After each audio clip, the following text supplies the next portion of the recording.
এখন যদি আমি আমার খুশির মুহূর্তগুলো শেয়ার না করে মারামারি চুলোচুলির ভিডিও শেয়ার করতাম, তাহলে দেখতাম প্রচুর ভুরি, ভুরি লাইক কমেন্ট আসছে। কিন্তু সমস্যা হয়েছে এই জায়গায়, আমি বেশিরভাগ সময় আমার খুশির মুহূর্তগুলো শেয়ার করি, যেটা অনেকেই হজম করতে পারে না এবং এক গাদা নেগেটিভ কমেন্ট নিয়ে চলে আসে আমার কমেন্ট বক্সে এবং সেখানে এসে তারা নিজেদের বিকৃত মস্তিষ্কের পরিচয় দিয়ে যায়। বিশেষ করে আমার মেয়েদেরকে নিয়ে এবং আমার ঘোরাফেরা নিয়ে প্রচুর সমস্যা। কিন্তু আমি তো ভাই থেমে থাকার পাত্রী নই, আবারও বেরিয়ে পড়েছি ঘুরতে। আর এইবারের ডেস্টিনেশন ছিল আমার বসন্তের শান্তিনিকেতন, বিশেষ করে সোনাঝুরি হাট। আমার বাড়ি যেহেতু নবদ্বীপের কাছাকাছি আর আমি গিয়েছিলাম ট্রেন রুটে, তাই অনেকটা জার্নি করে আমাকে যেতে হয়েছিল। আমি আমার বাড়ি থেকে প্রথমে গিয়েছিলাম কাটোয়া, সেখান থেকে ট্রেন ধরেছিলাম বর্ধমানের এবং সব শেষে বর্ধমান থেকে শান্তিনিকেতনের ট্রেন ধরেছিলাম। জার্নিটা অনেকটা হিজিবিজি হলেও আমার সাথে যে তোমার প্রিয় মানুষটা ছিল, তার জন্য জার্নিটাকে আর জার্নি মনে হয়নি, মনে হচ্ছিল একটা গল্পের মতো। তবে আজকের গল্পে কিন্তু অনেক কিছু থাকছে তোমাদের জন্য। এই যেমন ধরো, আমরা সোনাঝুরি হাট সম্পর্কে কিন্তু অনেক কিছু ভুল তথ্য জানি, সেগুলো আজকে তোমাদেরকে একের পর এক বলবো।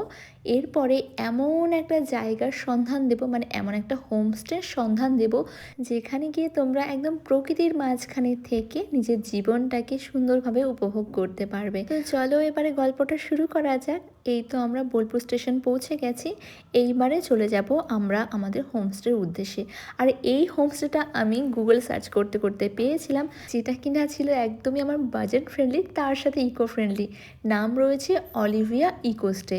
আর সব থেকে মজার বিষয় কি জানো তো, এখানকার যিনি ওনার নাম ছিল তৃপ্তি দেবনাথ। মানে আমার সারনেমের যেহেতু একজনকে খুঁজে পেয়েছি বোলপুরের মতো জায়গায়, তো এর থেকে বেস্ট জায়গা তো আমার মনে হচ্ছিল আর কিছু হতেই পারে না। যেমন হয় না আর কি, নিজের সারনেমের কাউকে দেখলে একটা নিজের ফিলিংস আসে।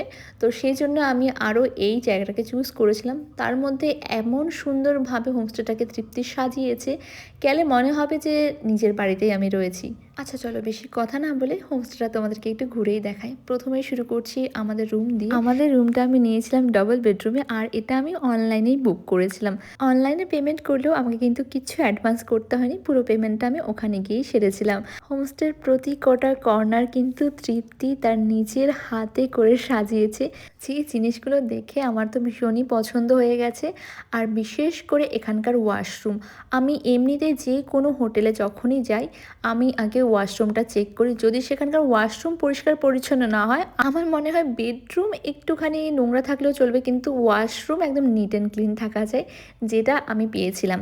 আর তার সাথে আমাদের রুমে রাখা ছিল দুটো ওয়াটার বটল। গিয়েই দেখি দুটো ওয়াটার বটল রাখা আছে, তার সাথে ছিল দুটো টাওয়াল এবং দুটো সাবান। আর এখানকার উইন্ডোগুলো এত বড় বড় ছিল, আমার ওটাও বেশ ভালো লেগেছে।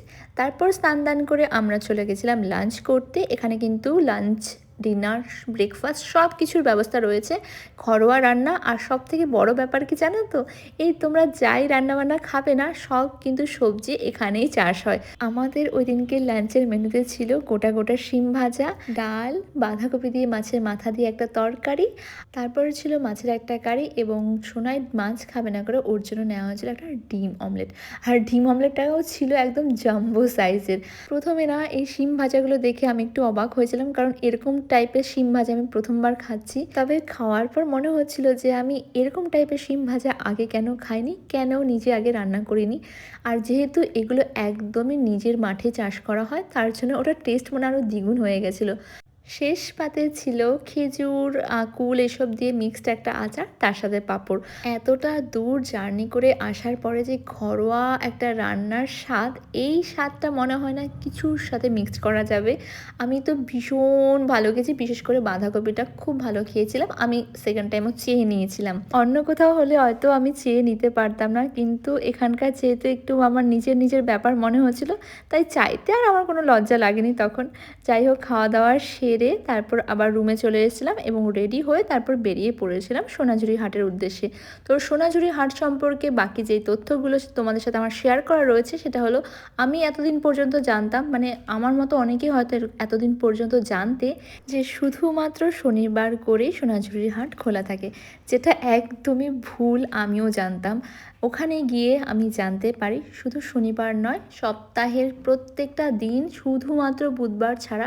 এখন তো শুনছি বুধবারেও নাকি সোনাঝুরির হাট খোলা থাকে। তবে যেহেতু শনিবার রবিবার উইকেন্ড থাকে ওই সময়টা একটু ভিড় বেশি থাকে, কারণ ওই সময় বাইরে থেকে প্রচুর লোকজন আসে।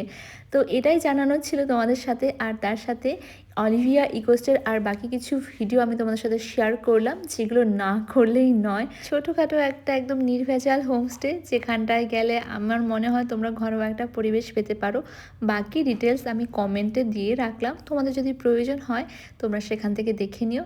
আর আজকের এই ভিডিওটা তোমাদের কেমন লাগলো অবশ্যই জানিও। তবে সোনাঝুরির গল্প কিন্তু এখানেই শেষ নয়, আরও অনেক গল্প বাকি আছে। আজকের জন্য এটুকুই, টাটা।